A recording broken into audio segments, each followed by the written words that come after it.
দেখছেন তো অবস্থা, সবাই ভাবছে তেল গ্যাস বুদ্ধি এখনই শেষ হয়ে যাবে। কিন্তু একটা কথা বলি, গুজবের আতঙ্কে তেল মজুত করে সত্যি কি কোনো লাভ আছে?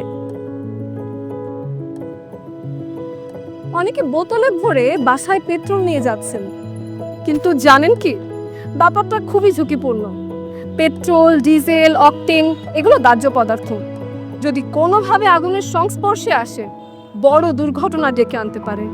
আর বেশি দিন রেখে দিলে তেলের মানও নষ্ট হয়, যেটি আপনার গাড়ির ইঞ্জিনকে নষ্ট করবে খুব দ্রুত। তাই গুজবে কান দিয়ে আতঙ্কিত হবেন না। ফিলিং স্টেশন থেকে প্রয়োজন মতো তেল নিন, আর অপ্রয়োজনীয় গাড়ি ব্যবহার কমায়। দেশের স্বার্থে সম্ভব হলে গণপরিবহনে চলাচল করুন। একই পথে গেলে সহকর্মী বা বন্ধুরা মিলে একসাথে যেতে পারি। এবার বাসার কথা বলি। রান্না শেষ হলে চুলা ঠিকভাবে বন্ধ করা, গ্যাসের লাইনে লিক আছে কিনা নিয়মিত যাচাই করা, এগুলো খুব সাধারণ ব্যাপার।